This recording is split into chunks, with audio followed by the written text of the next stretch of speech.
Hi, I'm Mac McCarthy, and I help people with their breakups. And today, how to deal with a narcissistic ex. First rule, have your shades on. No, I'm just joking. Actually, the reason why I'm talking about this today is because this comes up a lot. Narcissism, narcissistic ex. And I think that the reason I put my shades on is you need to protect yourself. You need to protect yourself when you're dealing with someone like that and disentangle yourself from them and be thankful once you have broken up. A lot of times people want to blow the whistle on them and tell everyone and their brother what happened and how they were done wrong. The reality is you're lucky to be done with them and learn what a narcissistic person can be and will be and how they make you feel. So if you like this video, throw me a like. If you don't like it, that's just fine. If you want to book a live coaching session, go to writemac.com. We can accommodate you there. If you want to subscribe to the live stream or the YouTube channel, hit the red button. So let's get into it. How to deal with a narcissistic ex. I have some points here to talk about. There's a lot of people out here. There's a lot of research. There's a lot of things on the web. And you can, here's one thing that I've noticed that a lot of people do. They go, my ex was a narcissist or a narcissistic person. And that's why they were so bad and so horrible and so dirty to me. Oh, nice one, David. I've been a teacher for years. It's highly rewarding. What's up, Philip? I got your booking, bud. Just wanted to stop in and say hi and leave a like. I appreciate you, David. Muy bueno. So I should speak Spanish. My mom's half Spanish. So getting into this. So this comes up a lot. G-Money, always a pleasure. How to deal with the narcissistic ex. I'd start with this. If they're your ex and you're saying this, let me rewind that. I've come across 1,000 times. There's a lot of people that have narcissistic tendencies that people somehow regard as narcissistic people. The reality is, I don't know if they classify in the extreme level that people think they do. Now, let me say this. If you are with a genuine narcissistic ex and you disentangle from their web by you going around and telling all your friends and family what they did to you, how wrong they are, how fucked up they are, how you basically are blowing the whistle, you're pointing the finger and you're going, look at all these things they did to me. The reality is not that many people care. You think like, oh, I'm going to tell all my friends, I'm going to tell all my family members, I'm going to tell them how bad I had it and what a crazy person this individual I was with, and they're a narcissist. And the thing is, this word narcissist, I've talked about this before. It's a word. I'm sure it's been around for a long time, but people that research the internet and whatnot, they come across this thing and they start throwing it around. And you're basically, it's a borderline calling someone a psychopath. Okay, you're putting yourself in a position where you're playing. I diagnosed this person with this extreme case of narcissism, and so it somehow makes a lot of people feel better that when you're out of the breakup, that somehow the other person's guilty of being this horrible person. And it might be true. You get out, you tell everyone, oh, they're a narcissist. I suffered all these things, all this stuff. Once you get out, okay? Once you get out, right? This is your time to go, oh,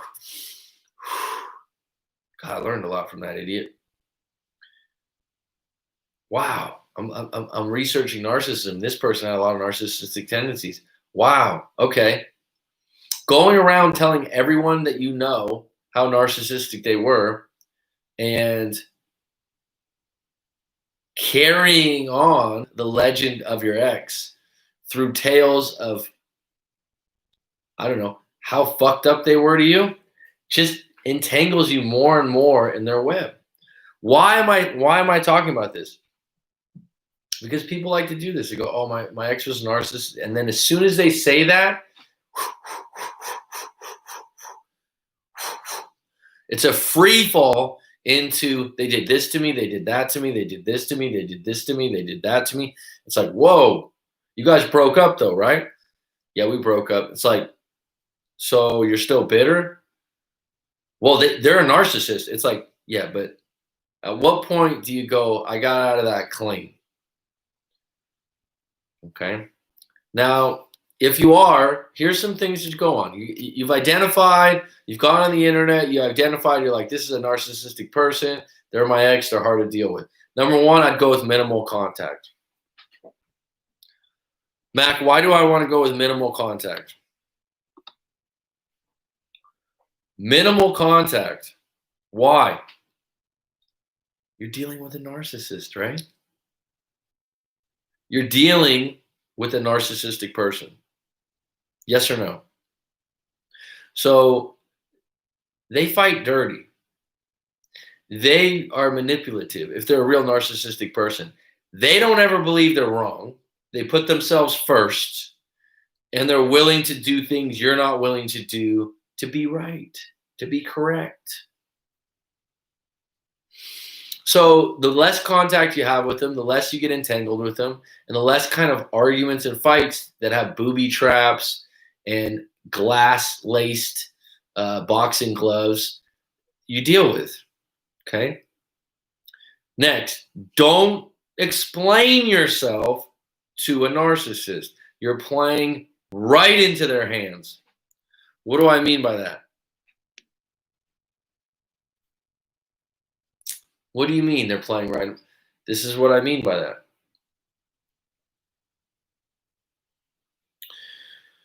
If you really are dealing with a narcissistic person, they will find a way to make you feel guilty. They will find a way to either be the victim or the hero in most interactions. And so if they're going to be the victim, for example, wow, you haven't called me for 2 weeks. I've been waiting by the phone. My cat got hit by a car last week. You didn't even call. I know you saw it on Instagram. You didn't even call me. You're like, I didn't know your cat got hit by. You know my cat got hit. You saw it on Instagram. Everyone did. I'm sure you liked it. If you didn't like it, it's just your way of not caring. It's like, instead of someone will backpedal and go, I actually have always loved your cat. And if I saw that your cat was hurt, is your cat okay? No, my cat's not okay. It's lost its leg. It's got 3 legs now. It's like, then someone starts going, oh my God, I'm so sorry. And now they got you on the ropes. Don't explain yourself to them. And I'll tell you what, I've been in narcissistic relationships with friends. A lot of times we talk about your ex. I haven't had an ex that's like this, but I have had a couple friends. I've had colleagues like this.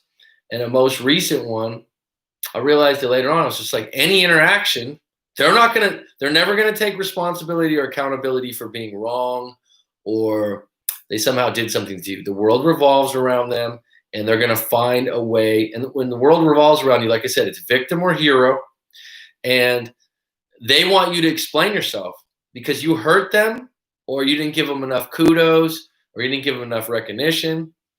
And so you get caught in this corner. And like I said, the example of this idea that, my cat got hit by a car, you didn't even call me, you don't even care about me. And if someone buys into this crap, they'll be explaining themselves over and over again. Before you know it, you're like, I'm sorry, I'm this. No, I don't accept your apology. Then the guilt blanket goes over you.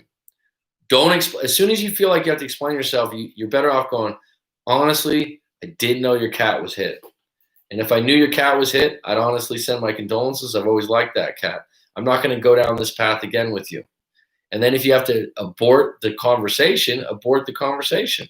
Next, don't say sorry for anything that they make you feel guilty about. This means that something that you're like, actually, I don't think I did anything wrong there. So let's go back to this. Let's say someone says, my cat was hit by a car. It's in the veterinarian ER. I can't believe you didn't call me. I never knew your cat was hit by a car. I'm sorry to hear that. Done. If they continue on and try to booby trap you down to the ground and that you don't care about them and whatnot, and go like this. Remember this one, folks. Up to you what you want to think. I'm telling you the truth. I didn't know your cat was hit. I'm sorry about it. I really am. I've liked that cat. Even though I don't really like cats that much, I do like your cat. And if you think I feel that way or I purposely did that, that's up to you to think that way. Neutralize it. Done. If they continue on, go, you know what? I'm going to talk to you another time. I actually just called you up because I wanted to see how you were doing. I was worried about you. But obviously, you want to go into this guilt trip. And the minute you say guilt trip, they're going to be triggered to find a way to make you feel bad for saying that. So this is the way it rolls. Stay away from blame game. If they start blaming you for something that you don't feel like you did wrong, cut it off. Go, look, I'm not going to play the blame game. I didn't do anything wrong here. This is not why I want to talk to you. Okay. Next.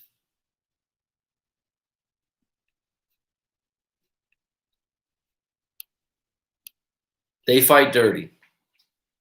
The minute you get in an argument, debate, anything that is confrontational, they are going to go for the kneecaps if they're a real narcissistic person. And you're thinking, why would they say that to me? I can't believe they went that low. If they're a real narcissist, they'll go as low as they can go. They'll go and tell all your friends and family members that you're a piece of crap for doing XYZ, where they shaped a story that's completely different than the real story. And then you're going, wow, how did you even do that? Now, if you go back to them and you engage in an argument or a fight with them, again, they're going to be willing to go lower than you're willing to go. They're going to go below the belt. And do you want to engage in an argument or confrontation with someone like that? Someone said, well, I'm not scared. I stand up for myself. Yeah, but the reality is minimal contact. You don't want to engage with someone like this that you actually lack respect for. Disentangle. What does it mean to disentangle from someone? You're broken up. It's your ex. Back to minimal contact. You're done with them. The minute you talk to them and engage in conversation, if they're not happy with the breakup, you're already back in their web. Take time to respond to them, to really think, what is it you want from them in this next interaction? This one's huge. I've had this with former colleagues before, where I know their personalities, I know what they're about, I know they're narcissistic, I know we're going to get entangled, I know they're going to only look at what they want because they're selfish individuals. And you got to ask, before I respond, what is it I want?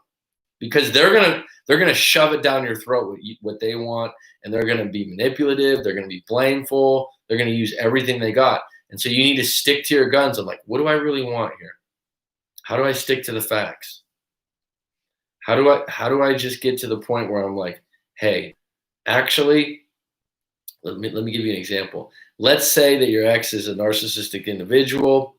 You guys, you ladies, you couple, share an apartment together. You have a lease together. You have payments for electric and cable and whatnot together. You have some things that you have to square away. So you have to still engage with this individual about financial matters. You have to be crystal clear on what you want and what's fair. And if you go, look, the rent's this much, this is that much, and they're like, look, I can't pay the rent this month because you know what, I just got downgraded on my job, and you know damn well I got 10 grand in the bank. You go, hey, look, I understand that you got downgraded from your job. I also know they got 10 grand in the bank. If you don't want to pay this is fine, but I'm not gonna let this go lightly. Stick to what it is you want. Don't get derailed into pity, blame, or manipulative games. As soon as they go down that road, go, you know what? Let's just correspond through email and let's just keep this number based. Stick to what it is you want. Get a referee. If you're in a situation with a narcissistic person, uh, that is scaring you or not playing fair, like in a marriage, that's when you get a divorce lawyer. Or when you feel threatened by them, that's when you talk to the police. Get a referee, get someone to get in between you two. If you're being accused of wrongdoing, get a second opinion. Now, this is really interesting. Okay. What's up, Ozzy? This is really interesting, actually, because I just came across this. This is a coaching I had about 3, 4 months ago. Really cool dude from Southern California, surfer. During the COVID, he said he met this really cool woman. He had come out of a relationship of like 6 or 7 years. When I say he's really cool, he's just a down to earth guy, had a lot going for himself, laid back, chill dude. So he said this woman was beautiful. This is obviously why he dealt with her shit. When you come across someone, you're like, wow, you put up with that? You put up with that? It's usually due to attraction and intimacy. So he's talking about basically this woman started off that she basically goes around and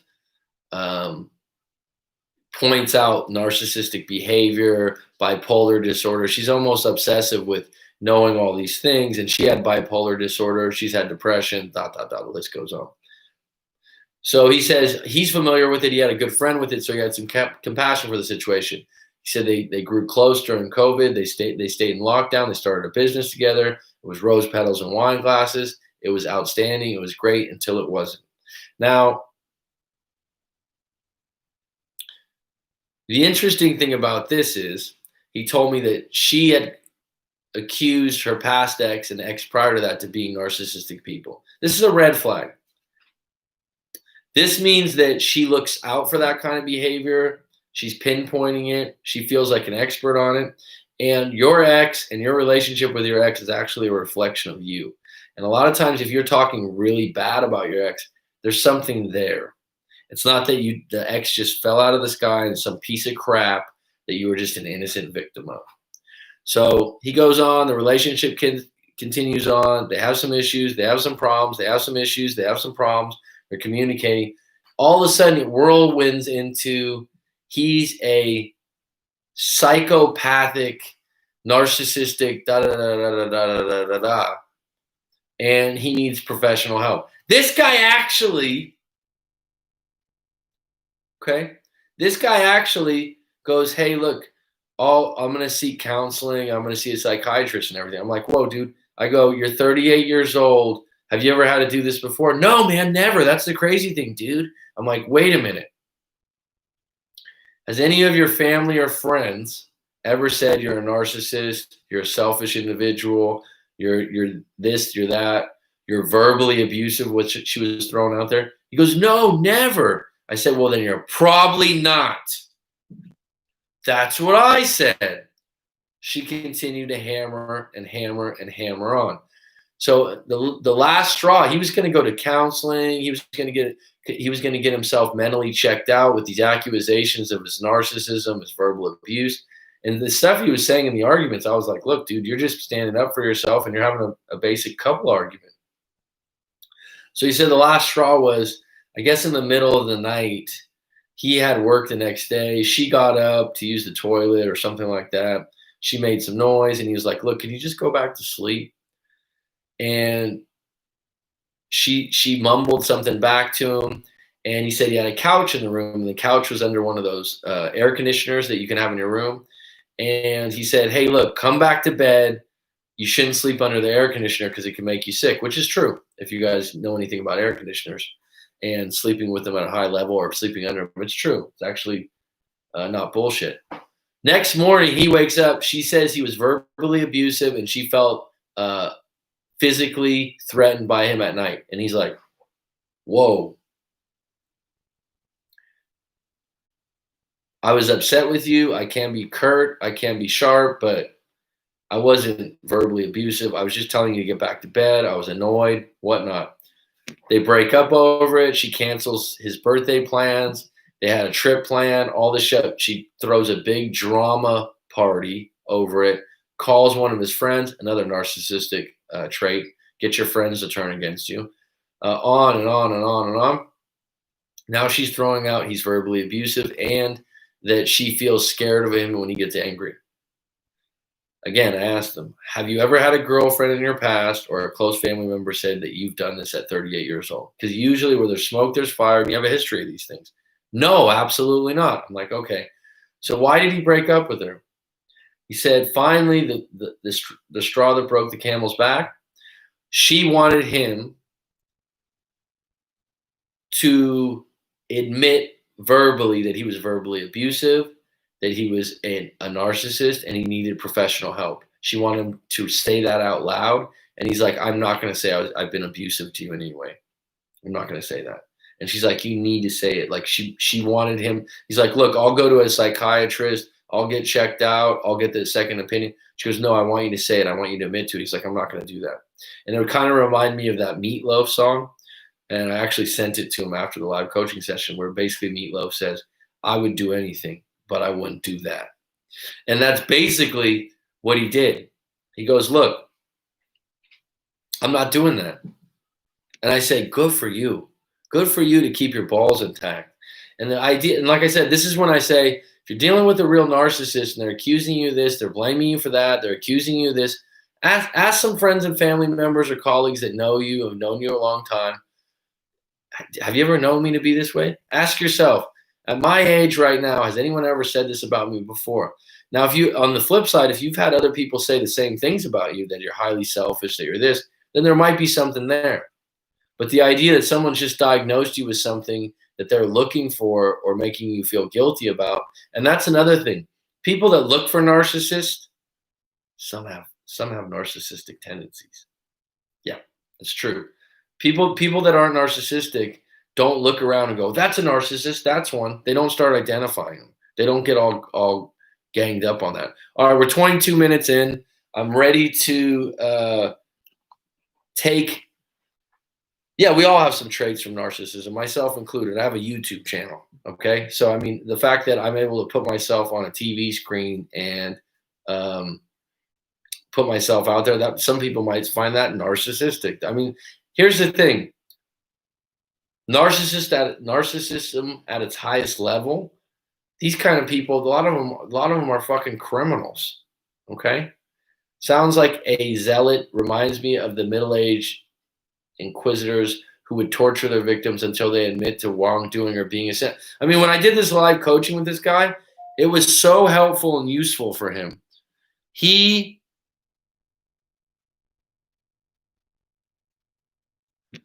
actually felt so good. We ended up going 2 hours. He felt so good because he was spun. He had never had anyone accuse this of him. He was actually thought for a moment, and the breakthrough was, I was like, wait a minute. I go, in talking to you, I don't feel like there's any narcissism here.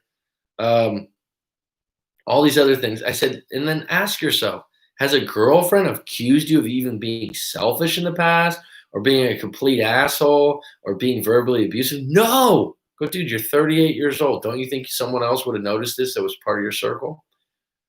Man, it's like he had this relief thrown off him.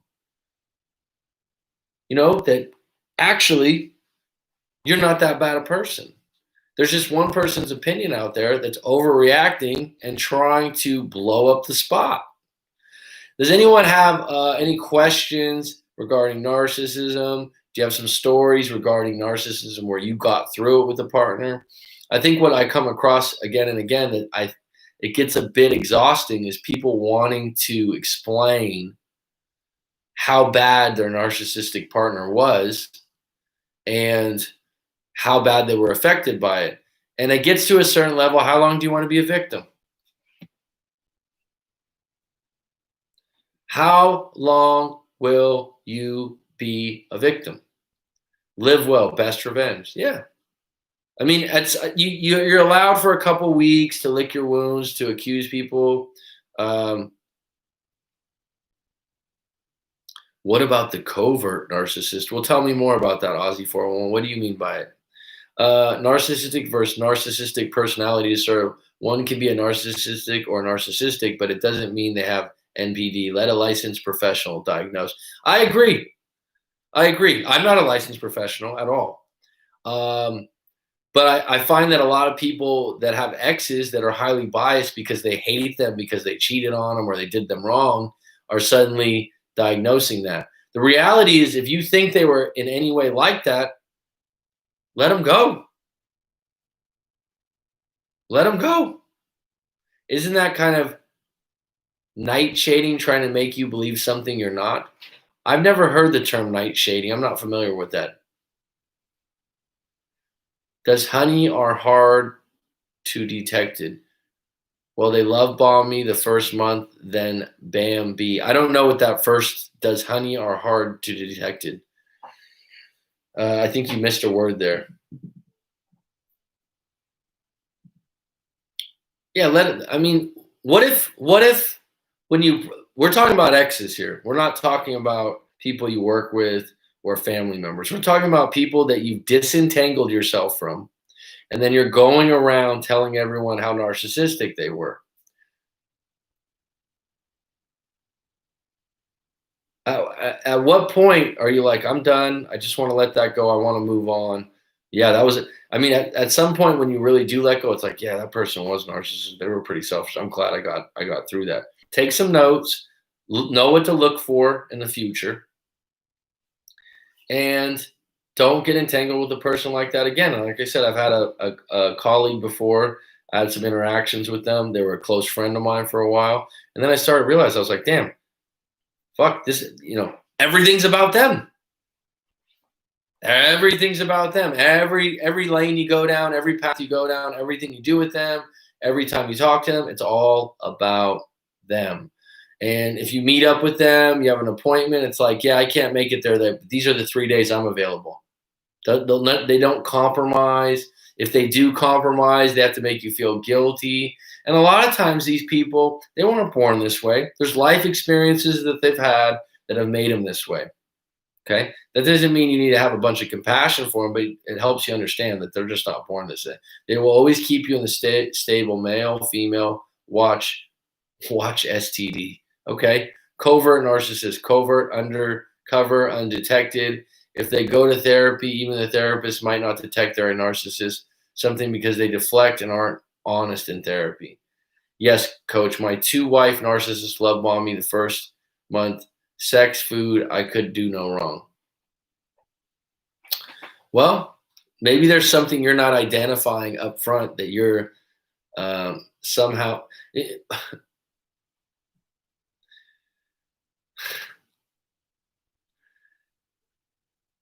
The person being a covert narcissist, right? So if you are, let's look at it this way. If this is happening to you more than once, where you're like, oh, I got another narcissist. Oh, I got another covert. Oh, I've identified another one in my group. There's something that you are doing to allow those people in your sphere of influence. Oh no, I'm just they're just everywhere. They're just around. No. There's people I've been around where right away I'm like, you know what? You hang out a few times, you give someone a chance, friend, family, colleague, whatever. And then you start to identify some things you identified. The hardest narcissist to get away from is a parent or a close family member that you're dependent on, right? Or someone that's your roommate or something like that, or a long-term marriage partner or something like that, because there's other entanglements such as money and whatnot. Once you have someone that's your ex, which is what the topic is today, be done, be thankful, and learn from it. Going around and explaining to everyone how you can identify a narcissist, and this is what I've noticed. People start to engage in importance of explaining to people how well they are at identifying a narcissist. And they'll go around spotting and pointing out narcissists. The societies in the world these days, everyone's a critic. Everyone's a critic. This person did this wrong. This person did this wrong. What do you do to make the world a better place is my go-to question. I don't know the answer, but this person's doing something wrong. I don't know the answer, but this person's a narcissist.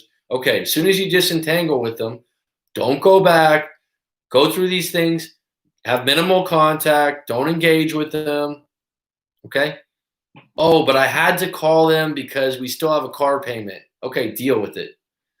Oh, I have a narcissist ex. Recently ended in March 2020. Also, hi, Mac. We met while you visited the States and recently learned you have a YouTube channel and website. Thank you for saying hello. Happy to have met you. Um, well, congratulations that your relationship with that narcissist ended in March 20. That would mean you've had 5 months of narcissism sobriety, and you probably learned a lot from that, and you probably know the red flags in the future. And if you don't have kids with that person, you don't have a house with that person, you don't have a marriage with them, you should be able to disentangle pretty well. And that's where I said, get a referee if you have problems, get the police involved. If someone's not leaving you alone and you feel threatened, get someone else involved. Yes, coach, hit the nail on the head with the narcissist. Hindsight is 2020. That's an understatement. I dated a girl that accused me of being jealous of her guy friend just because I asked about their history. She tells people that I'm jealous and insecure. It pisses me off. I dated a girl that accused me of being jealous of her guy friend just because I asked about their history. Well, that's not, I don't know if being defensive is narcissistic, but I wouldn't call that being jealous. If you were direct, you're like, hey, have you guys hooked up before? If she said, yeah, we did, and you said, okay, how many times, whatnot, that's your right to ask those questions when you have a partner. Accusing them of being a hoe or something like that because they've been with someone would be jealous and erratic behavior. Asking if they've hooked up with a friend that they hang out with quite a bit, yeah. And I would add, if she's defensive about that, then maybe where there's smoke, there's fire. If you're going to Jude, don't do it by labeling. Look at their behavior, base your decision on that if you're going to judge. And right now, with the internet and everything, everyone wants to put a label on everything. Everyone wants to identify everyone. Everyone wants to blow the whistle and then go, I told you they're that way. As soon as you disentangle with them, move on. Move forward. Stop talking about them.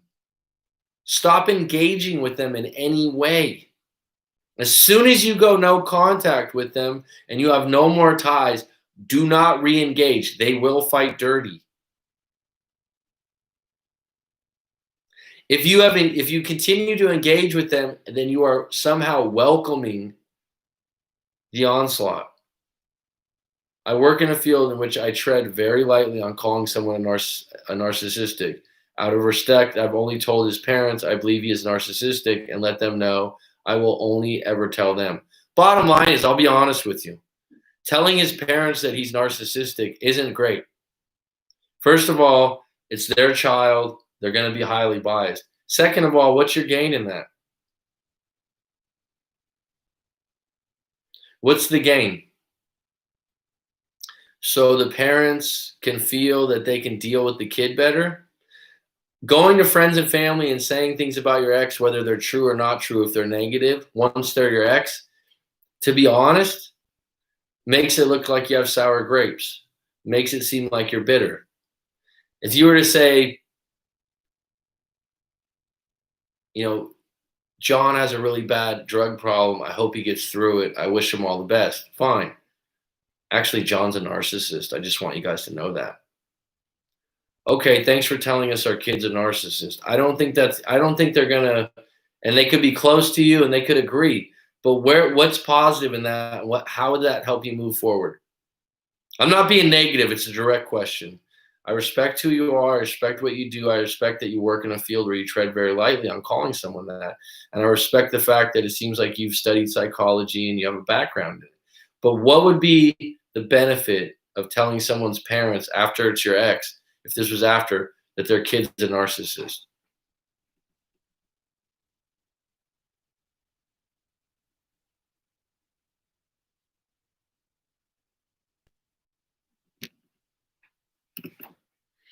And this is what happens a lot. Someone, and this isn't towards you, XM3. I'm asking this directly to you because it comes up a lot. People tell me repeatedly in a coaching session, well, they're a narcissist. They're a narcissist. Okay, could we get to a point where I'm not saying you're wrong?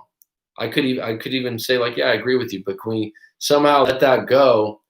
And I'll give you an example of one. In my situation, thankfully, they suspected he was likewise. I advise against telling a narcissist or family friends. It doesn't benefit. I did it as a reality check for the fam. More to come.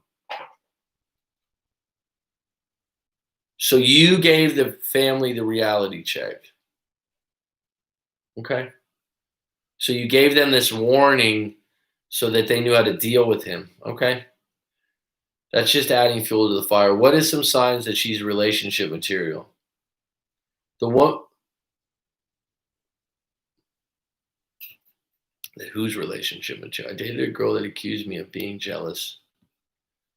The girl whose relationship material? I'm a little confused on.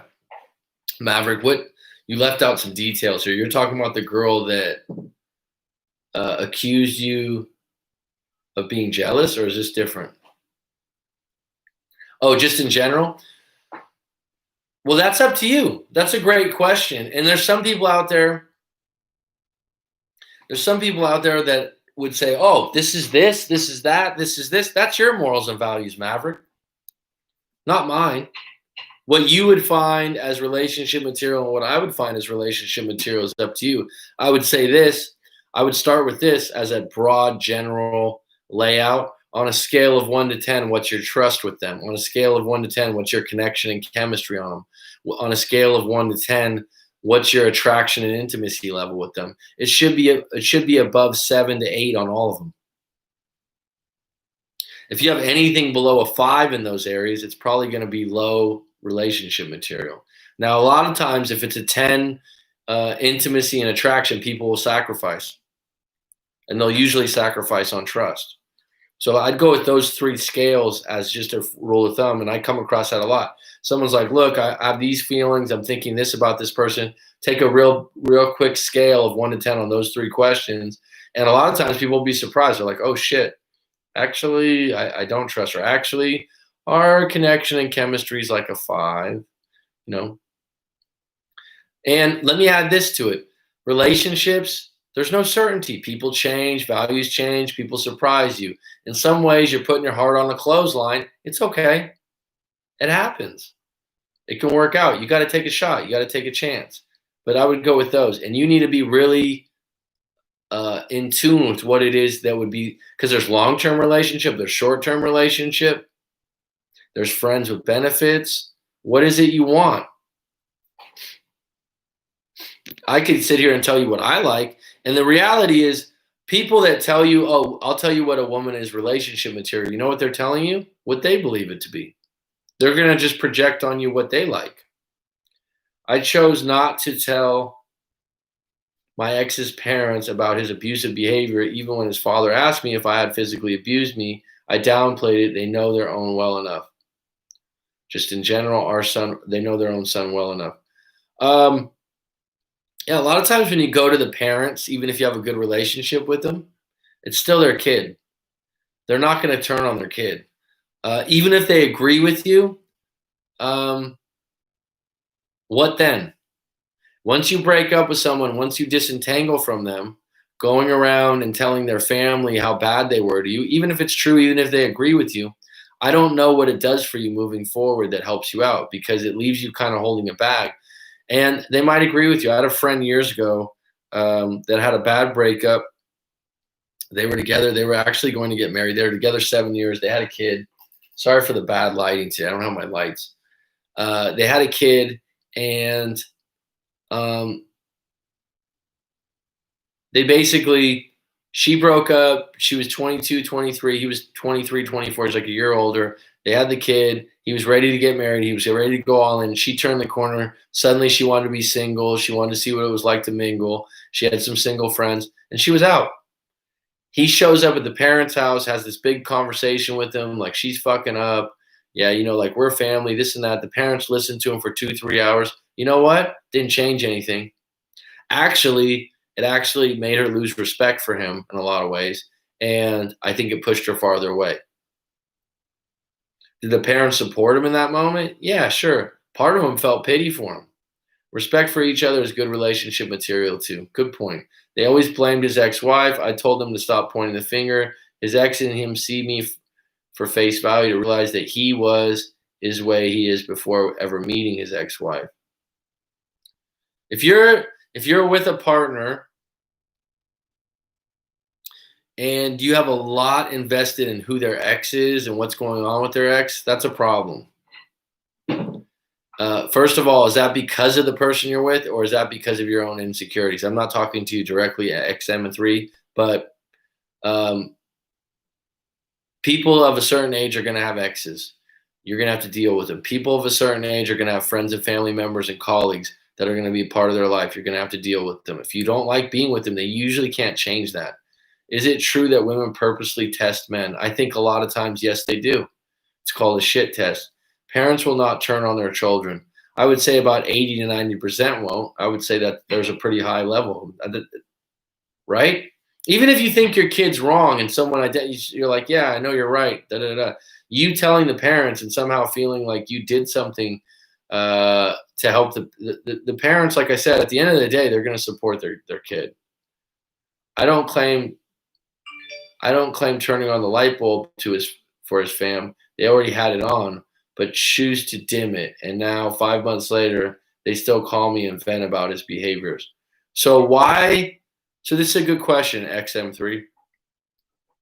I'll unpack this with you if you want me to. Why are you still in contact with them talking about him? If he was a narcissist, you're still connected to his family. Let's say you have a good relationship to his family. Let's say that they have a good relationship with you. Does it make you feel good hearing about his ill narcissistic behaviors from them secondhand?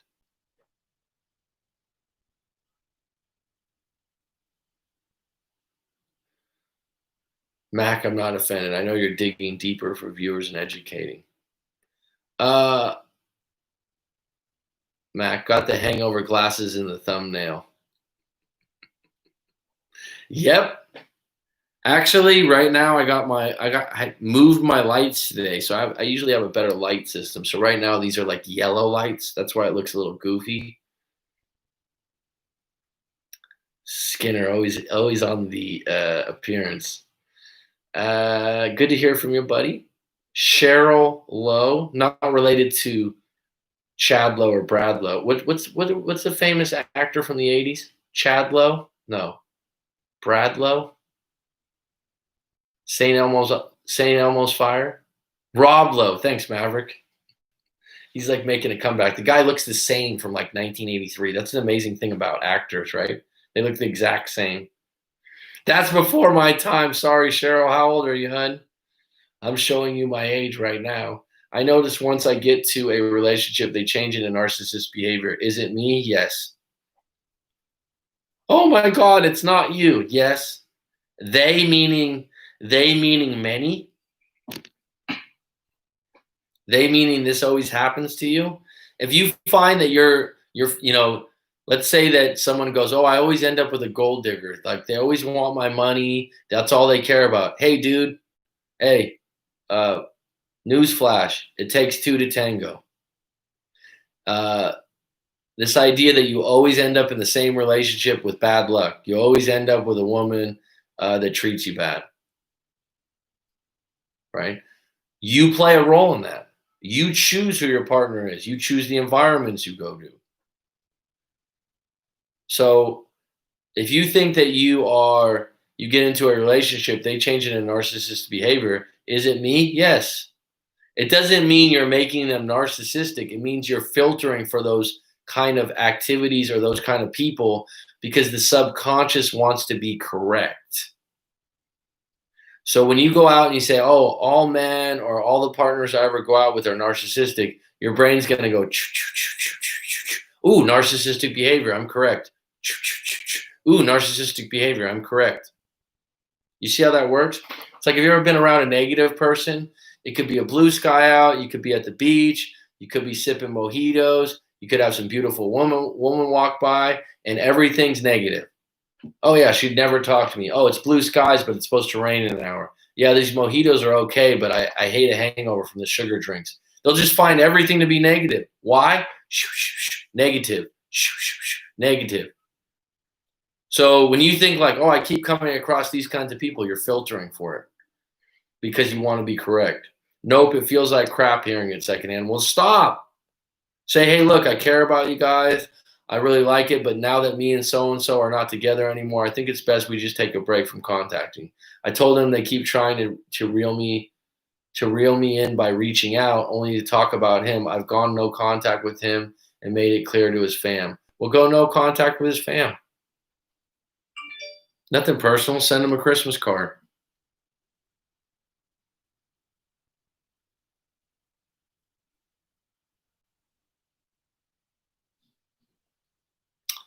Also, people who have been in long-term relationships with narcs tend to take on those traits, even if it's to adapt to that relationship. When no contact with the fam too, well, good for you. This sounds convoluted. I'll write my story to you. It taught me a lot. Good. I'll give you my take. Writing out your story is highly therapeutic. Even though, like I said, I respect you. It sounds like you have a really good psychology background. You know a lot of these things, but writing out your story from your perspective and getting someone like myself's opinion, non-biased. I don't really know exactly the ins and outs of your past or your life. It helps. It helps. It's interesting how we mirror people. Yep. Through good times and bad is a crock of shit. People leave immediately when shit gets bad. That's not true. That's a perspective that you've put in place because it's happened to you before. But to generalize that, Maverick, is not going to serve you, because you're going to make that true over and over again. And I'll tell you, when I had my worst bad breakup 10, 11 years ago, whatever it is now, I thought to myself, oh, this is when people leave you, when things go really bad. It's not true. It's just true of that one person. But the reality is, people don't leave you when things go really bad. What you need to do is take accountability and responsibility in your life, where you have power to move the needle in areas of your life that are bad. You got a bad job you hate? Get the training, look into something else. The problem is, when you're in a rut, when you're in a bad place, when things go to shit, you can't change it in a day. You can't. You're fat, you're overweight, you don't like the way you look. Go to the gym, change your diet. Oh yeah, that's what everyone says. Yeah, because that's the fucking formula. You know what the reality is? It's going to take you like 6 months or 7 months. It's going to take work. Oh, I don't like when people call me fat. It makes me uncomfortable, and they're not being fair to me. Okay, well then don't go on a diet and don't change your habits. Oh, I have a high metabolism. Okay, fine. Don't find the diet that works for you. There's more than one diet. It's fine. Mac, this sounds convoluted. I look forward to the story. It's interesting how we mirror people. Beware of picking up narcissistic traits from being around them. I honestly believe that people have narcissistic traits in everyone. There's a great YouTube channel. I've talked about it before. I guess it's kind of like a podcast. Psychology in Seattle. He does a great breakdown of narcissism. Probably one of the best I've ever heard. And he explains that I think he says, I'm a 20% narcissist. You know what I mean? So what gets me is when people identify one that's really bad and they keep talking about them as if they're still entangled in their web. You don't really get away from their web until you just stop associating and talking to them all together. It really does help. You're talking about the live coaching session and getting your story out, I think.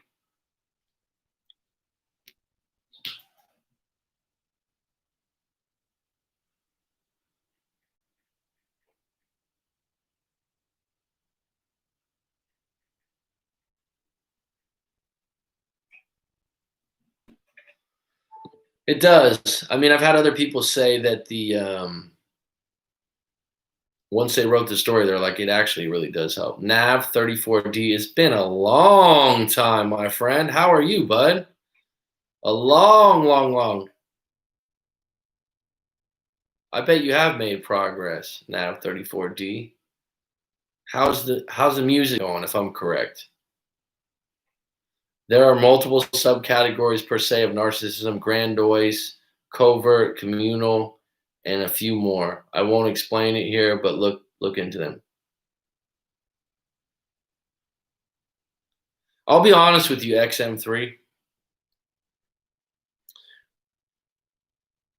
I don't I don't want to go down those rabbit holes too deep. And it's not because I don't care. I want to This is my lane. I want to help people with their breakups through their stories. I don't want to identify their exes as narcissists. I don't think it serves them.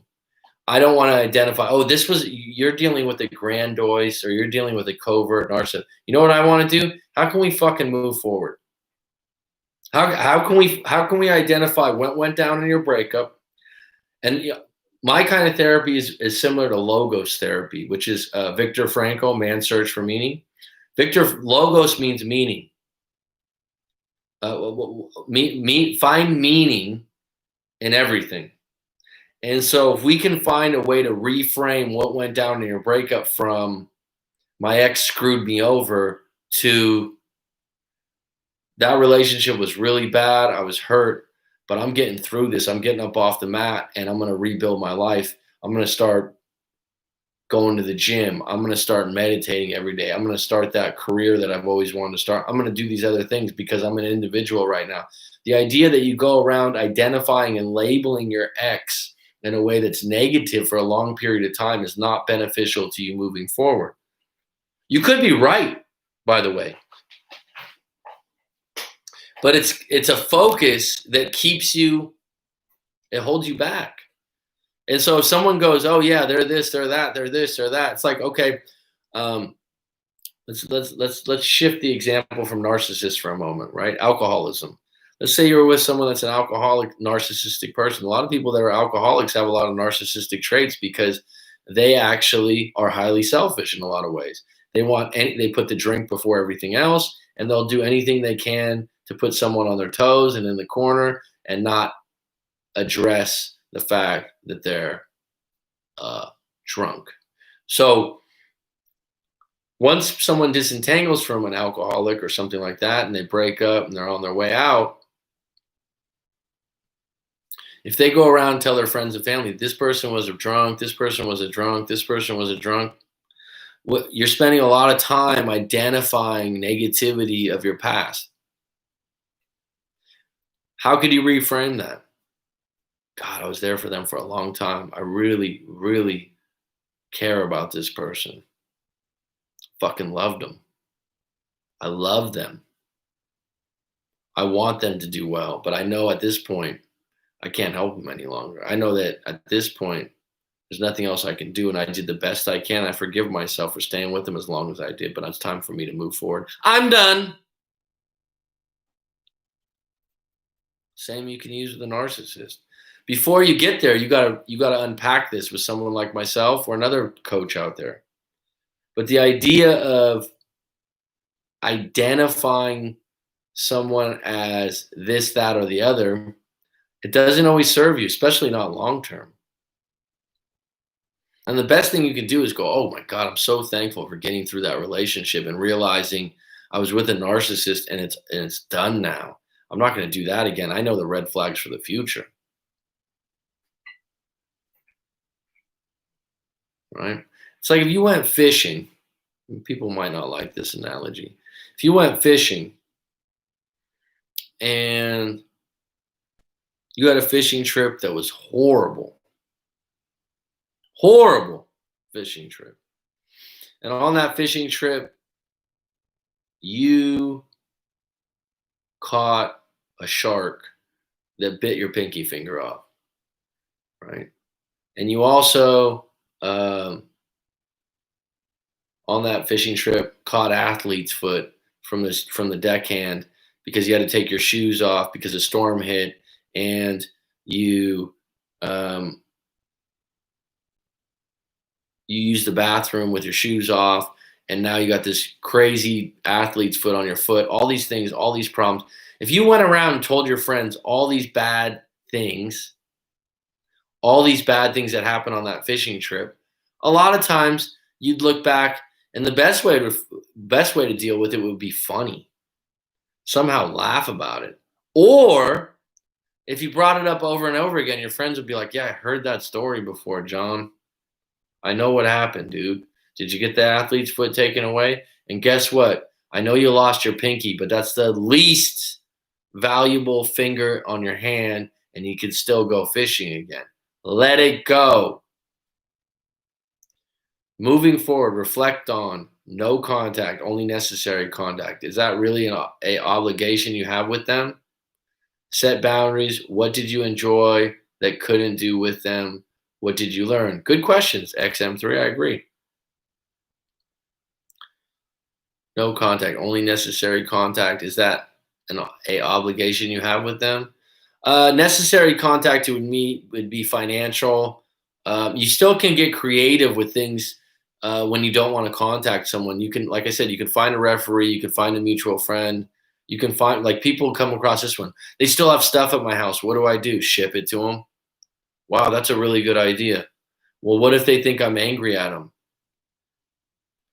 Well, every time you entangle with them or talk to them, you get in fights. Dwelling on the past doesn't change anything. It's better to let it go and move forward. And I realize, listen, from a king dweller of the past in the past, and I still dwell in the past from time to time. What you have to do is, when you're dwelling on the past, find strategies and methods to let go of it. I personally like emotional freedom technique, EFT, and I like hypnotherapy if I'm having trouble letting go of something. And I have a few different strategies that I use that I've learned through hypnotherapy that help quite a bit with mantras and whatnot. I also like regular exercise. I also like changing your habits and your routine. And I also like changing your environment in some way. And I also like taking a self-assessment of your own life and getting to work on what you want to work on as an individual. It took me 2 years to end my 12-year relationship. It was the hardest decision I had to make in my adult life. I knew it would hurt him terribly, but it was the best thing for me. Leandra and I have had a live coaching session. I'll tell you what, her story was touching. It was absolutely touching. You're a good person, Leandra. Leandra had a really tough situation. There was abuse involved. I'm not going to go into details. There's abuse involved, and there's a lot of judgment by outside people and her family and friends. But it took her a while, but it's a 12-year relationship. And she was, what you have to come back to when you break up with someone and you feel any kind of guilt or pity or shame. Was I doing the best I could? Was I leading with good intentions? Was I trying? If I wasn't leading with good intentions, was it best that we broke up now and let this thing simmer out? Have some bit of gratitude for what you experienced. Take the experience and grow. Sometimes your real gratitude comes after the relationship. You survived your relationship with a narcissist. Thank you. I like that, XM3. Good statement.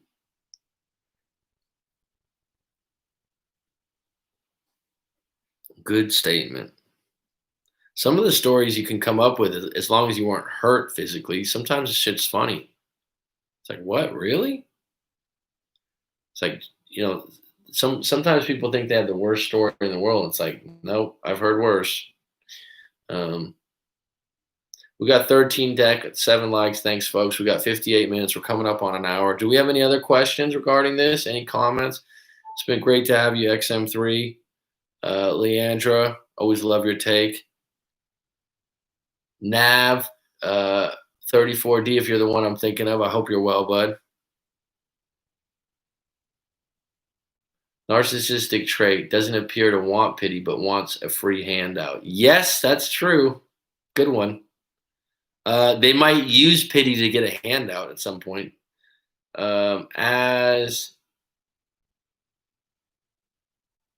Okay, so when you use these, I get confused. CNPD, I don't know what that means. Who had more than 3 years relationship with a QBP camaraderie with the CN. I need to say it's a mess. I don't understand what you're talking about. Darius Philpeck, I'm sorry. Can you clarify that, please? Sent you an email. Good luck reading it. Laugh.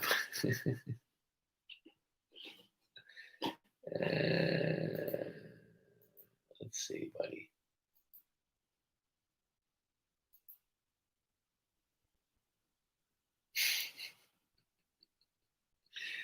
I love your sense of humor, Philip. We're going to get through this. I'm going to help you out, bud. Okay? I'm glad you found me. I'm glad I found you.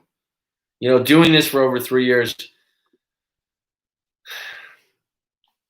I've never believed to cure anyone, but I can help you out. Okay, I can get you the map and the compass, the fishing hooks, the waterproof matches. Because you're on an island. Right now, you're feeling like you have no path and you're not going to get out of this mess. I can help you. I can help you. You know what I mean, Philip. You know what I mean.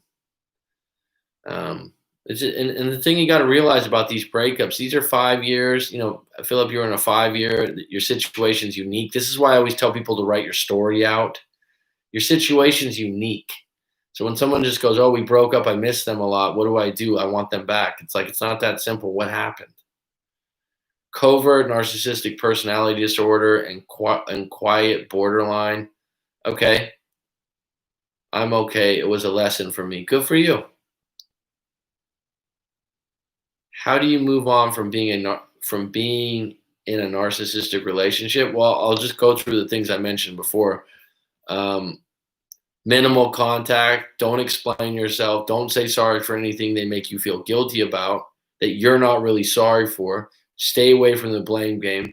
Remember that they fight dirty, so stay away from. If you were a boxer, I talked about this before. If you were a boxer and you're an honest boxer, you win some, you lose some, right? You have some draws, but you've heard of this boxer that fights dirty, right? They put glass around their boxing. Would you fight them? Don't engage in confrontational things. Disentangle, take time to respond to them, really think what it is you want from them in the next interaction. They're always going to be thinking about what they want. And so if you're constantly giving in, get tough. And if they accuse you of something, this is your reaction. There's two different ones. Okay. Or there's this one. Up to you what you want to think about me. I'm not going to continue and engage or explain myself. Get a referee, get a cop, get a lawyer. If you're scared or you're highly uncomfortable, don't stay that way. If you're being accused of wrongdoing, get a second opinion. If they're telling you you're a piece of crap, you've always done them wrong, ask your friend, family, and colleagues, am I that kind of person? Do you think I'm like that? Someone that you love and respect that's known you for a long time. And if that doesn't work, come to a breakup coach like myself, tell your full breakup story, and I'll give you my take.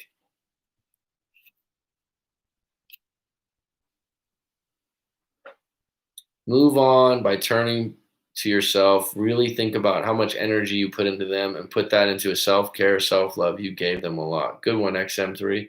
Just no contact. Cut it off. My ex hovering me is in circles, and it's always about her and her problems. It's difficult if you're especially so there's certain people that narcissistic people will feast on. And if you don't even realize it's going on till a year, 2 years, 3 years go by, and if you're a caring, accommodating individual, look out. Now, on the flip side, some caring, accommodating individuals like being with narcissistic people. They just don't even know it because it suits them.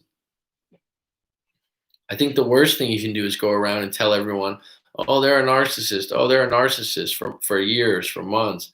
Oh, they're a narcissist. Okay, so you're done with them, right? Yeah, but guess what? My ex was a real narcissist and they were a covert one. They were this. Okay, well, did you learn from it? Yeah, I learned a lot from it. Okay, well, how about wishing them well? And the minute they engage with you and they start things with you and they take you down the snake pit to tussle for a little bit, go, yeah, I'm not going to go down there. Listen, we're going to handle this next altercation with grace and directness. Do you guys like this time zone? This time change? This is 8 p.m. for me, so this is a different time. It's 9:11 right now. 911, huh?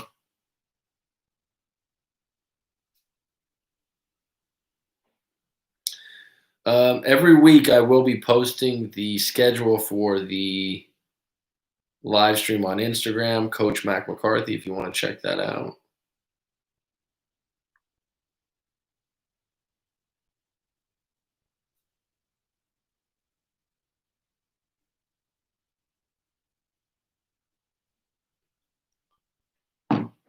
Yeah, it's 911 right now. It's kind of funny, huh?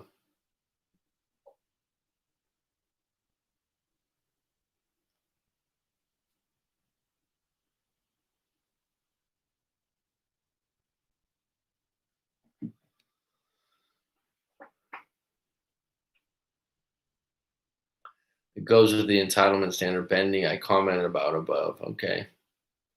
Okay. Sometimes I'm up this at this time. Cheryl Low. It goes. I'm sorry. No, last time I said enough is enough, and she don't have any way to go with that. She is a good girl, but have a lot of problems inside of her. A lot of people have a lot of problems. Usually, I'm working at this time. Darn. 7:11 a.m. Vegas time. Okay. Actually, in Thailand, the most popular store and fast food place in Thailand, where I live, 7-Eleven. Might be shocked by that. They're everywhere. Works well for you. All right, Leandro.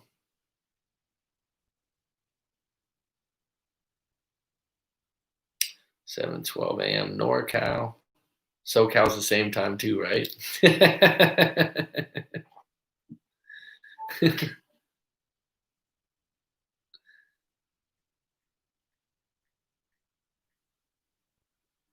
Craziness with the fires right now, huh? In Poland, we only have rainy days. Really? 4 p.m. for Poland? Right on, dude. Poland, huh? It's actually rained really, really, really hard. Borderline monsoon all day today. I actually had the power go out this morning. Representing NorCal's finest. Gym time, work, and feed the brain. Right on, Ozzy. Well, if my live stream helps you out through the gym time, right on. Darius, I wish you some sunshine. 7-Elevens are huge here. They were open 7 till 11, now 24/7. Yeah, they're 24/7 here. They're actually during COVID, they stayed open. Any future topics, since we've spent an hour on narcissism and different things? If you got a future topic or you got an open question you want to ask, you got 13 on deck, go ahead and shoot. Uh, Otherwise, I'm beginning to get a little parched and a little bit tired. I go to bed about 10:30, between 10:30 and 11:30, unless something's going down. And then if I do stay up later, I actually really feel it the next day, just because my clock's off. So this has been good, though. I like that you contributed to XM3. Roller Girl, it's always a pleasure. Leandra, Darius, cool. Poland's finest. Fall less than 2 weeks away. Ozzy, it's been a while. Philip Carlson, we'll have a live coaching coming up, so we'll unpack that soon, buddy. Nav34D, good to hear from you, bud. That was from a while ago. I bet you made some progress. We had a few coachings. Brand new Skinner, Chicago's finest. Yep, the channel's getting improved. The live streams are getting improved. We're going to have more guests on. Things are moving swiftly. I'd like to share more knowledge about Narcissism X. Well, at least my Narcissism X. I can expand more on traits identified based on my relationship and my studies. I'll connect with you. Okay, send me an email or go to coach. If you want to unpack your story, send it into writemac.com. Do you do phone call coaching? I do FaceTime and Skype. And if you go to writemac.com, you can schedule a 1 hour, 2 hour, 30-minute. I like FaceTime and Skype or Google Hangouts. I do not call your phone number directly. I use those. Whatever time is best for you, Mac. Thanks, hon. Coach, how about love from different culture, West versus East? Well, I definitely know about that, Ozzy. Mac, have you heard from Tommy Willis lately? Yeah, he's been on the live stream multiple times. I mean, not in the last day or two. But yeah, he's on my Instagram also, I believe. East versus West. Yeah, there's a lot to that. I actually can unpack a lot there, Ozzy. Like this video, right on, Roller Girl. XM3, if you're considering, with your background with psychology and whatnot, for writemac.com, I am going to be considering coaches to allow to put their profiles on writemac.com. So if that's something you're interested in the future, I don't have a problem. What I'm doing with WriteMac.com is I'm making it a place where other people can hang their hat if they want to do breakup coaching. And at the core of it, though, I want to keep people to send in their stories. But let's say, for example, XM3, you have an approach where you feel like you have more of a history with narcissistic people. And so if someone has a narcissistic ex and you feel like that's somehow something you specialize in, cool. I feel like more people out there are capable of helping people with their breakups that don't have PhDs, that you don't have to see in a medical department. I do respect those people, what they do and what their education levels are, but I do think that there is a place for other people to give their unbiased, honest opinions on breakups, and also just unpack it. And a lot of what I do is listening well, caring, having some compassion, and then you know, listening is underrated, especially in the 21st century right now. It's very underrated. Active listening is a dying art. And I think that people disregard that. And the ability to listen intently to someone when they're talking about a breakup story and ask good questions is absolutely golden, because there's so much going on during a breakup that you keep questioning in your head and you don't get out. And if you go to a friend or family member, they don't want to talk to you for an hour, 2 hours, 3 hours. And some of the shit you don't want to share with them. Hey guys, you need to check Sam Vanakin about narcs and other personality disorders, and Aja Mahari about borderlines. It's really helpful. No problem, Darius.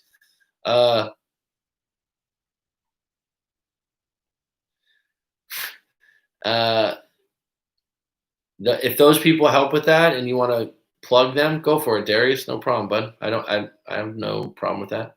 I'll contact you on your website. I work in the field where I would like to expand into private practice and more clinical work. All a helping profession. Good for you. Mikey Mike! H222 Sparks, the original. Mark Priest. No offense to anyone with a degree, but the smartest people are the ones with no college education. I'm assuming that Mark Priest has no college degree. So a lot of times, I have a college degree. I have a degree in history from San Francisco State. The idea that someone's smarter or not smarter that doesn't have a college degree, it's neither here nor there. I mean, there's smart people in both realms. But I've noticed that people that don't have a college degree, maybe this is you, Mark, they tend to take shots at the education system, the idea of having an education, the idea of having a degree. And they tend to go, oh, you don't need an education these days. You don't need college anymore. No, you don't. You don't. There's a lot on the internet. And I have a lot of good friends. I have a lot of people I respect that don't have a college education. And good. I do think that there is value in going to college. There's value in the experience. There's value in finishing what you started. And there's an achievement in it. And so the idea that, not you, Mark, necessarily, because your comment's welcome. The idea, though, that some people have this idea that, like, oh, because you go to college, I've had people tell me literally that didn't go to college. When you're talking to them, oh, just because you went to college, you think you're smarter than everyone. It's like, no, you think that about me because you're being insecure. Okay. I will say that in my experience in college, I was referred to the not having massive debt. Yeah, I mean, like I said, I don't disagree with the fact that you don't need a college degree to be successful. You don't need a college degree to be intelligent or smart in a field that you choose. No, not at all. I mean, I'm helping out people with breakups regularly. I do a damn good job. And I don't have a PhD or a master's degree in that field, whatever that would be, because there's no psychology of breakups. Psychology is a little bit broader. There might be a relationship, such and such. I've developed my own strategies, techniques, and read my own books and drew my own conclusion. And the beauty of it, you can go to my YouTube channel and go, okay, this guy's done 700-800 videos. He's interacted with this many people. Okay, let me see what kind of advice he gives to these people. Okay, I like it. I don't like it.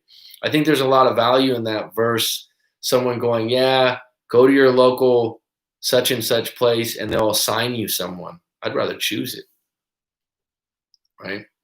Um, I know being someone that's been in the teaching field for years and education, people that have PhDs sometimes, not all the time, seem very stuck on telling everyone how great they are because they have a PhD. Uh, I think it goes by experience, not education. I agree, Jersey girl, but here's what I'm going to add to the college degree thing. I'm proud to have my degree. Don't get me wrong. If someone goes, "Oh, did you go to college?" Fuck yeah, I did, and I finished. I'm glad I got that done. That's an achievement I'll never not be proud of because it took time and it took work. And if I had to say something, and it might sound cliche, I learned better how to think objectively. I was referring to the not having massive debt. Life experiences teach us more than enough. Okay, yeah, experience. Yes, I agree. Experience makes us able to emphasize there's a place for experience education, including together. And you don't need a PhD. You have the best channel on YouTube by far. Well, thanks, Mark. I appreciate that, bro. Um, and that's why I'm doing what I'm doing on writemac.com because I feel like there's other people that can do what I do. I think the ultimate level of feeling like you're good at something, I don't feel like if someone else wanted to do breakup coaching that they would be competition. I feel like there's enough room in the world because every human being that has a relationship has had a breakup. Having a hard time lately again, Mac, for my breakup. I hope you're doing well, man. Well, Frank, whenever you want to unpack it, I'm here for you. What age did you get your degree? You might be surprised. I believe I finally finished when I was 25. Yeah, 39 now. I think I was 24 or 25. I went to junior college probably for 4 years while I worked. I was full time, then part time, then full time and part time, and then I finally finished. I got to a point at 22, 23 where I'm like, I got to finish this. PhD, MS, BAS, own it if you got it, but don't let it get to your head. Slap that reality check to your high horse if you see yourself high horsing it. Yeah, like I said, I respect them. I'm 25 and I'm barely getting my associates this year, taking me 6 years. So what? You're young, bro. It doesn't matter. I think that one thing that's beneficial is that you're older, you digest things differently, and you're probably more sure of what you're studying. I know that from 23 to 25, I was a much better student than I was at 19 or 18.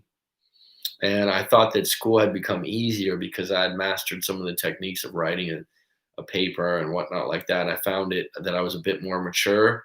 And so I appreciated some of the things that I learned. But if you already got your associates, go and get your bachelor's and get that done. What are you studying, Frank?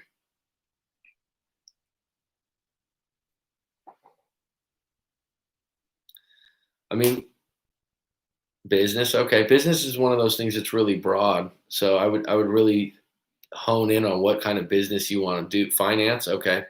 New Yorker. Um, a lot of money there. Make sure you're doing it because you want to do it. A degree is nice in education, a nice life, a good achievement is working hard and hitting that goal. It's pure bliss looking back, and it feels good hanging on the wall. I look back at it, did that. Yeah, I mean, it's like I said, if you have kids or something, there's people out there, oh, education's not great. I don't want my kids to. Okay.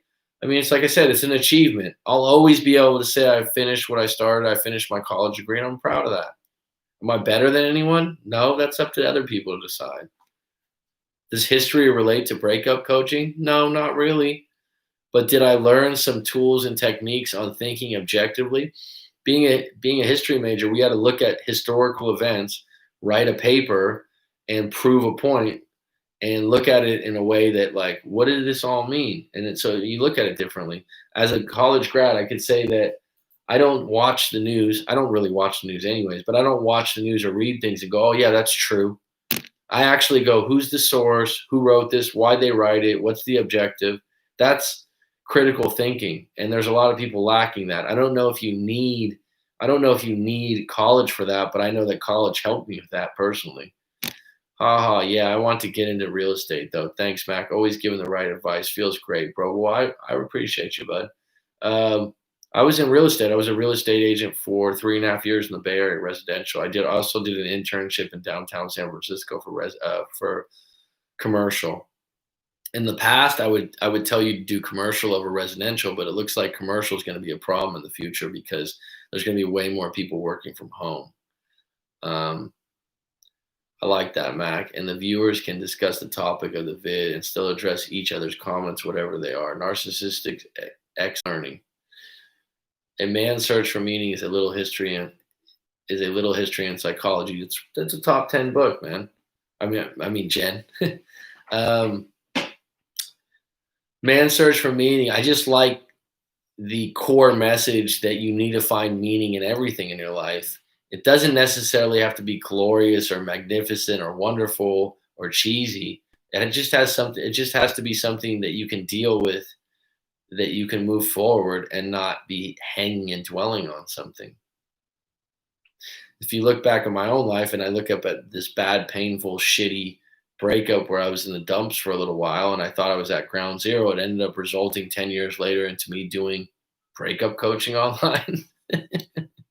I wanted to do law enforcement since I got liberal arts, criminal justice, but thank God I didn't. This BS going on with the laws, now in diesel automotive engineer.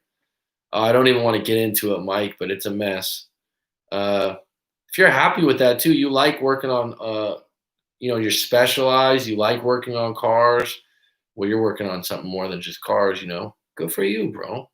Go for you. I mean, work's not work if you're doing something you like. When I do a live coaching session, I'm not checking the clock every 5 minutes. When I've been a teacher for the last 10 years, I thoroughly enjoy teaching class and connecting with new students every year. Do I like the paperwork? No, not really. There's different things you don't like, but what's evolving right now with my website and now having a daily live stream, which I'm going to turn into a podcast with guests, is going to be fucking outstanding. And it's going to be outstanding because it's what I want to do. You think you have a plan and then it takes shape, it takes form, it does this, it does that. Some people have told me before, you shouldn't do so many live streams. You should do this. I like doing live streams. Fuck off. You do what you want to do. Well, if you could make more money, probably if you did this, and you probably if you had better what is that called, like SEO and all that other stuff, right? Still waiting on your book though, Mac. I've got it all in my head. I've got my notes written out. I just got to organize it and put the time aside, really. I wanted to be an auto mechanic and worked in education instead. Now I'm in another field. I used to read Chilton's automotive books while I waited for the bus. Well, is there a way that you could be a psychiatrist for auto mechanics? There's so many niches now that you can develop.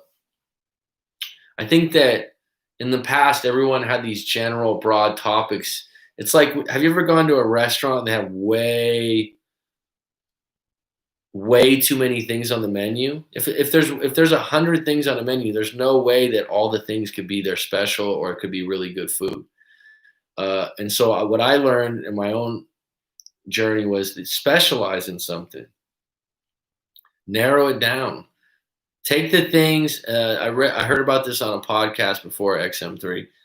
Take the things that you're the top 20% at in the world. It's like, what, really?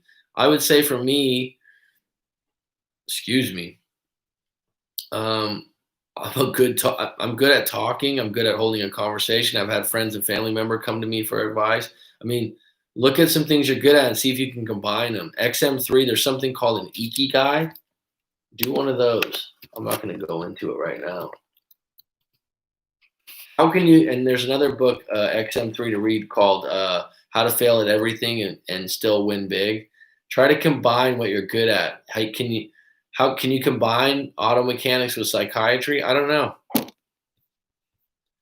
Man, I told you, Coach, doing that podcast is going to be great. Been here since day one, and it's changed me for the better. I appreciate that, Mikey Mike. XM3, I work on cars and buses. Bro, it's very detailed. Darius at 3-4 p.m. in Poland. I'm okay with daily live streams before I can only rewatch. Sonic and Jack in the Box. Way too much crap. It's like carnival food. Where did that come from? Your live streams are great. Everyone gets to share and interact. Thanks. I appreciate it, Leandro. I do my best, hon.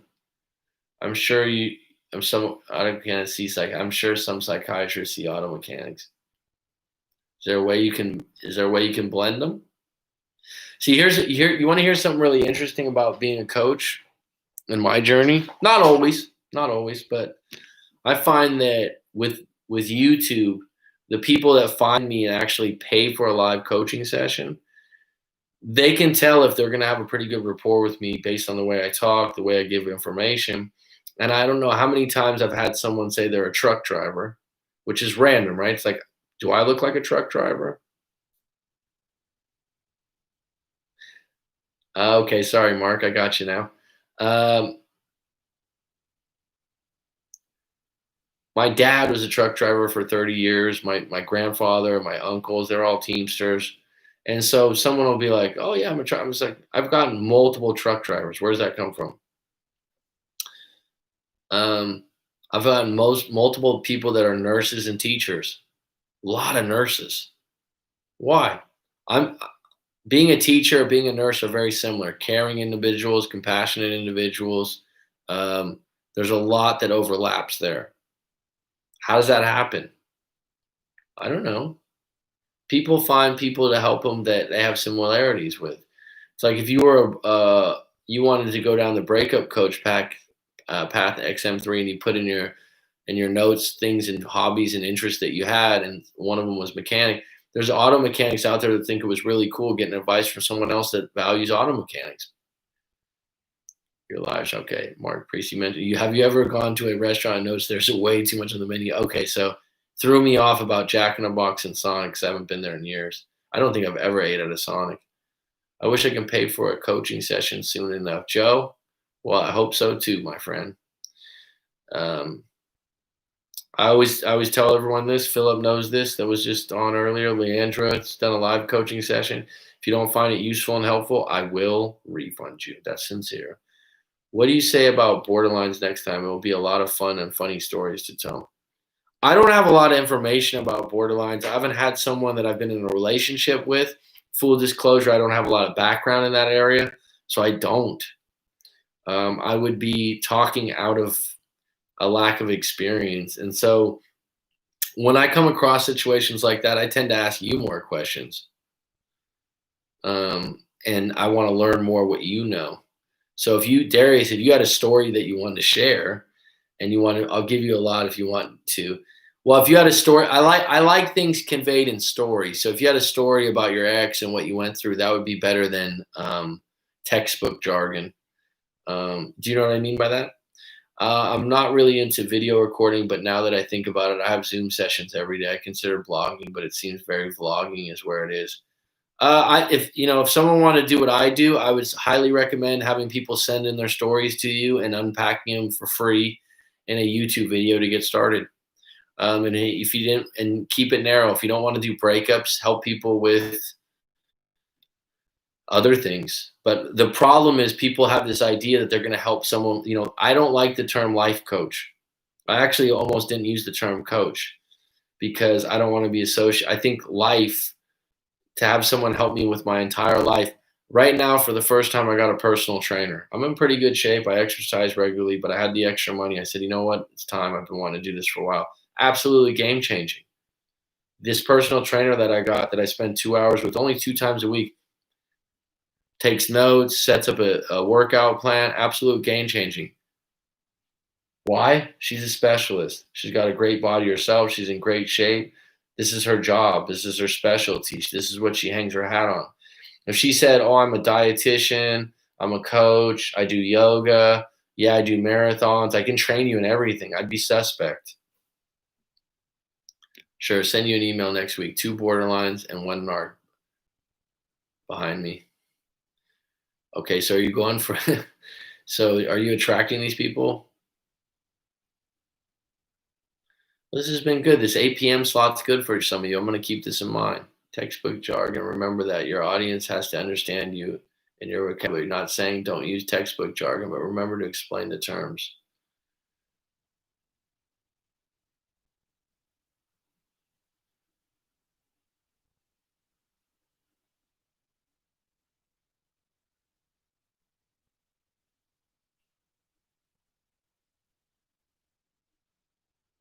My audience has to. Okay, this is something that, but remember to explain the terms. Well, this is something that you can do if you had a YouTube channel. I've been hitting the gym hard and transforming my body after 4 months of the breakup. It helped me a lot, man. I mean, it's if you want a core thing to do, exercise, exercise, exercise. I mean, you don't have to be a gym rat. You can go for runs and walks, and everyone's like, "Oh, that's what everyone says." Yeah, because it's helpful.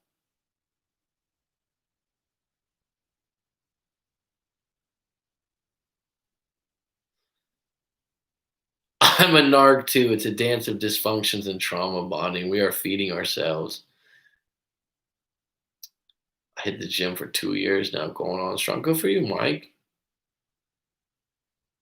I mean, the thing is about the gym, you start to get the feelings from the gym and you start to associate those feelings afterwards and you start to fiend it a bit, right? Um, that's how it is to me.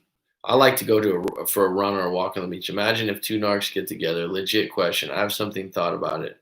Oh, the textbook jar, not targeted at Mac, speaking generally. Um, yeah, but what I'm saying is your point is remember that your audience has to understand you and your vocabulary. So this is something that I'll unpack right here. When you do something like what I do with YouTube, if you go around and you go, okay, well, they have to understand, be yourself. Okay, sometimes I swear, sometimes I make mistakes. Um, Sometimes, like when someone brings up some borderline, a lot of people like these attachment things. I don't know a lot about them. I know some things about them. I don't hold a lot of weight to them. Someone might tell me, "Oh, you need to learn about those things. You have to do this." No, I don't. No, I don't. That's something that you value. That's something that you learned about and that you value. And so, well, a lot of times, what people get caught up on is what they have to do or have to learn. Strike your own path. Two narcs. I I think that they do. Obviously, here's the thing that's really interesting. This is going to be maybe for another live stream, but close friend of mine just asked me today. He's doing my camera work right now. We spend a lot of time together because he's doing a lot of um, video work for me. And he was asking me, when does someone show their true self? I'm going to make a note of this because this has to be for another live stream. When does someone show their true self, their real side? Think about this.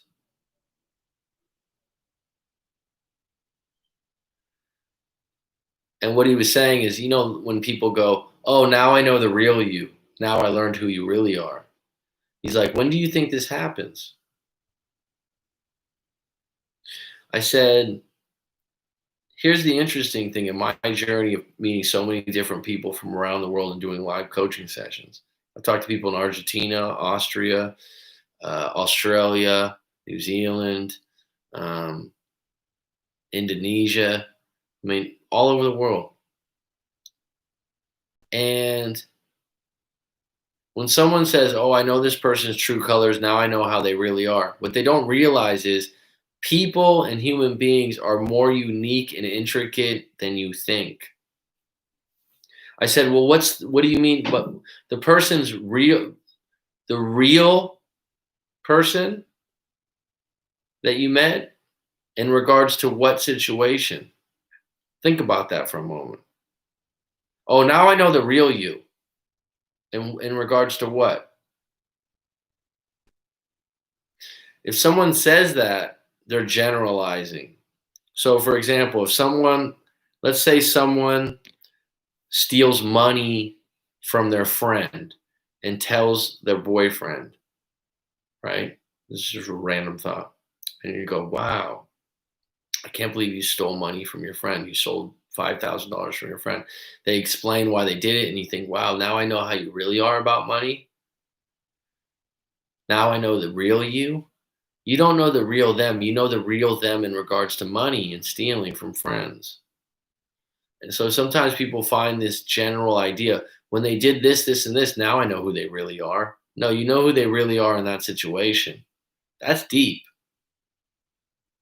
That's deep, actually. That's really understanding people on a different level than general. The problem now is everyone generalizes.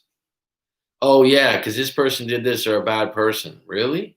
I mean, you can find a criminal out there that's willing to kill someone for their biker gang because that's their brotherhood, and the same guy could see a wounded dog in the street and take him down to a veterinarian and pay the bill in a minute because he loves dogs. That's why when you send your story in, I can unpack it with you, and there's more nuance to people than everyone. Everyone generalizes based on who they are. Everyone has this playbook on what's morally correct and what's morally wrong. Cheating's been done from the beginning of time. Is it wrong or right? What's wrong or right dealing with the individual and the individual relationship? No, it's just wrong. No, it's wrong to you.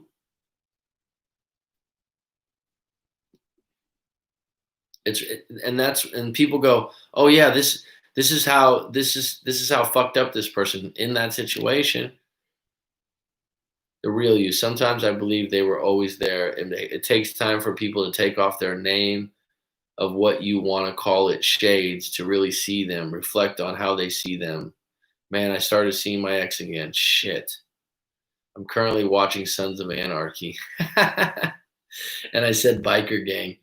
But if they can steal from a friend, can you really trust them not to do it to you? I think that's why people generalize. But here's my point. I'm saying that when you feel like you found the real them, it's in relation to what? People have many, many sides. They have rules for different situations. They have playbooks for different situations. And so, yeah, if I had a girlfriend that stole from one of her best friends or family members, I'd be like, damn, I didn't know you were like that. That would be more than a red flag. A lot of times someone they'd try to make sense of it, right? But then that same person, like I said, could be the sweetest pet owner that you've ever met because they've always found pets to be useful and helpful and nice and sweet. And I think that when someone goes, "Oh, well, I knew the real you," it people actually evolve and change more than you think, especially from the ages of 18 to 35. And especially in the 21st century when more people change jobs and have so much fucking information at their fingertips. I grew up in a time when you had to do research at the local library and transcribe newspapers and look through books. Now you go to Google and you go, when did this war happen? And what, I mean, it's just amazing the information you have. And so now people change who they are, their morals, their values, their religions, what they like, what they don't like daily. And you wonder, like, this person really changed. Do you see how fast shit's changing in the world? I just become even more cautious. Guy from Sons had obsessive compulsive disorder. It's in the cluster, NARCs are cluster B. Okay.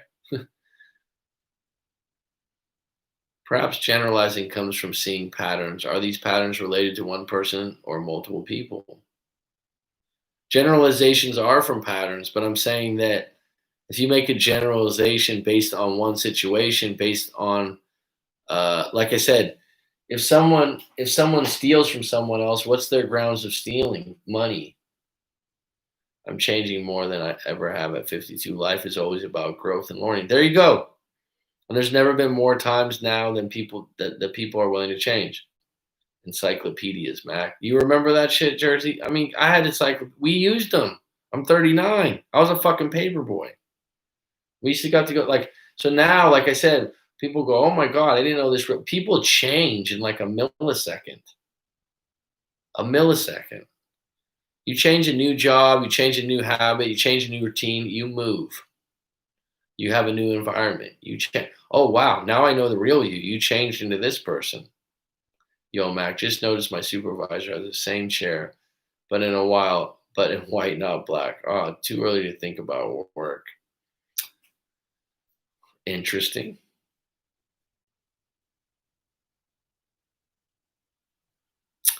All right, folks, I'm getting a bit parched. It's almost 10 o'clock. It's been good. It's been grand. I'm glad that this time slot worked for you. I will do it again. And I will be on tomorrow for a shorter period of time at 8 p.m. my time, which is the same start time as today. Um, if you'd like to do a live coaching, go to rightmac.com. If you have any problems with the website, please let me know. Confusion. It's the Narcs game. And card catalogs and the Dewey system, Jersey girl, Jen, it's called the Dewey Decimal System. I actually, when I was in elementary school, we had to go to the library and become acquainted with that shit. I'm never going to give up on learning and growing. Leandro, you're a good person, hon. I really enjoyed our live coaching session. Really, really did. I hope you enjoyed it the same. I think you made a lot of it was a lot of courage what you went through in your breakup, and I applaud you. I applaud you.